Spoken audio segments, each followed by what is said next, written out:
सानैसो इउटुबार बिथांमोननि हेंथायै जोङो माखासे बाथ्राफोरखौ जोङो बुंनो थाखाय दिनै जोङो थाम-थिम जादों।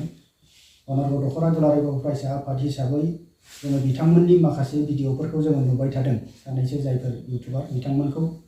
दा थांनाय 14 थारिखआवहायो क'क्राझार जिल्ला दुलाराय बर' फरायसा आफादनि दैदेननायाव जोंनि जेनाखि थान्दै जख'न्थाइ कसुगाव जलायस्रियाव जानाय, बावहायो जोंनि एबसु नि दैदेननायावहायो हान्जा सुरनाय हाबाफारि लानाय जादोंमोन आरो बे हान्जा सुरनाय हाबाफारियाव बावहाय माखासे निसा बेसादफोरखौ गारनायनि थाखाय बाथ्राफोर बुंनाय जादोंमोन। दा बेखौ लानानै एनिथिं एमजे बिथां आरो गेरेमसा बिसोर सानै इउटुबार बिथांमोनहा जोंनि एबसुनि आफादगिरि दिपेन बर' सारखौ लानानै आरो जोंनि हान्जा सुरनायखौ लानानै गोबांथार बाथ्रा बुंनायखौ जोङो नुनो मोनबाय थादों।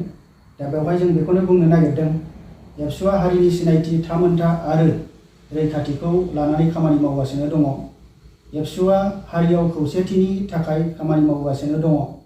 एबसुआ बिटिआर गोरोबथानि दफाफोरखौ मावफुंनायनि थाखाय खामानि मावगासिनो दङ।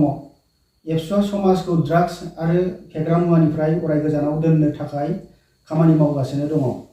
दा बेबायदि समाव एनिथिं एमजे आरो गेरेमसा बसुमतारी इउटुबार सानैया एबसुखौ जानला मोनला बखिलाबाय थानाय बा बुंनाय खौ एबसुआ आरोबाव सह्य खालामनानै थानायनि बावहाय सिमा बारबाय। दा बिथांमोन सानैया, दा बिथांमोनखौ जोङो निमाहा होनाय नंला। जोङो दिनैहाय अनार्गल दख'रा दुलाराय बर' फरायसा आफाद हिसाबै गोख्रों रावै जों बिथांमोनखौ सोंखारिगोन दिनैहाय। बिसोर सानैबो बर' हारिखौ गावस्राहोनो नाजाबाय थानाय आरो खामानि मावगासिनो थानायखौ जोंनि नोजोराव गोग्लैदों बिथांमोनहा। दा गावजों गावनि गेजेराव एना एनि सानलायनायखौ लाबोगासिनो दं बिथांमोनहा। बेनिखायनो जोंनि दख'रा एबसुआ दिनै थांखि लाबाय जे बिसोर सानैखौबो निमाहा होनाय जानाय नङा जिखुनु अबस्थायाव। दा नांगौब्ला हारिनि थाखाय जोङो केस जानांगौबा केसबो जागोन आरो जेलाव थांनांगौबा जेलाव थांनोबो जोङो रेडि, थियारिसै। आरो बेनि गेजेराव माबाफोर जुदि जाथाय जायोब्ला बेयाव दख'रा एबसुआ जेबो दायि थानाय नङा। बेनि दायनिगिरिया खुद बे सानै मानसिया जागोन, इउटुबार बिथांमोना। दा बेवहाय बिथांमोन सानैया गावसिनि गामिफ्राव माबायदि खामानि मावबोदों उन्दैनिफ्राय, इउनिटआव थानानै खामानि मावबोदों ना मावबोआखै, न'खरनि जाथि बंस' बाय बाहागि बिमा बिफा सिनायनो रोङै बे सानै इउटुबारा जाथियाव गुलाय गुजाय लाबोबाय थानायखौ जों माब्लाबाबो सह्य खालामनाय नंला। दा बेनिखायनो बिथांमोनहा बन्द' खालामनांगौ बेफोरबायदि जानला मोनला खोथा बुंबाय थानायखौ। पार्टि खालामनोबा पार्टि खालामथों। हारिनि सिनस्रि हारिनि थाखाय खामानि मावबाय थानाय एबसु बायदि आफादखौ सोंखारिनायनि बिथांमोनहा अधिकारखौ बबेहाय मोन्दों?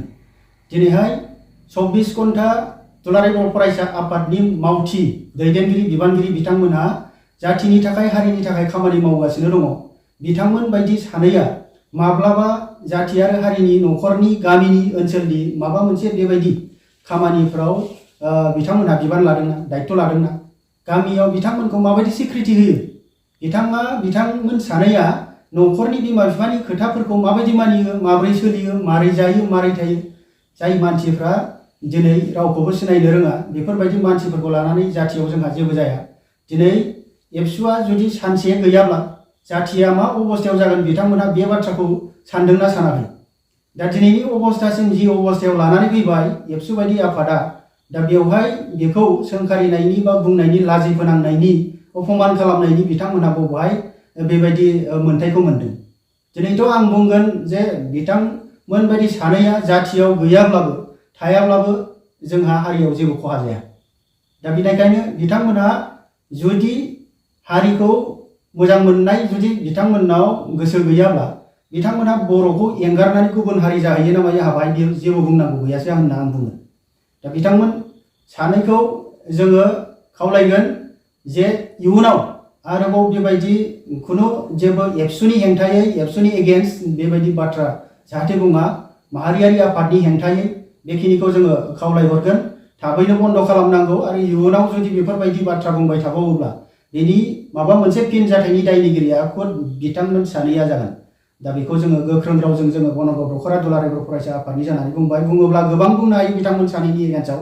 नाथाय जोङो जाथिनि हारिनि खामानि मावग्रा सानग्रा जोङो बुजिगौ सोरबायदि मानसिजों माबायदि बुंनांगौ माबायदि रायज्लायनांगौ जोङो मिथियो।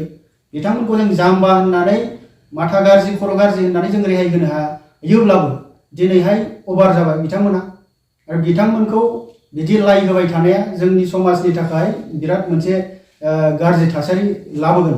दा बेनिखायनो जाम्बा होननानै खर' गाज्रि होननानैबो जों रेहाय होनाय बा लाइ होनाया बेवहाय जोंनि थाखाय उपजुक्त जानाय नंला।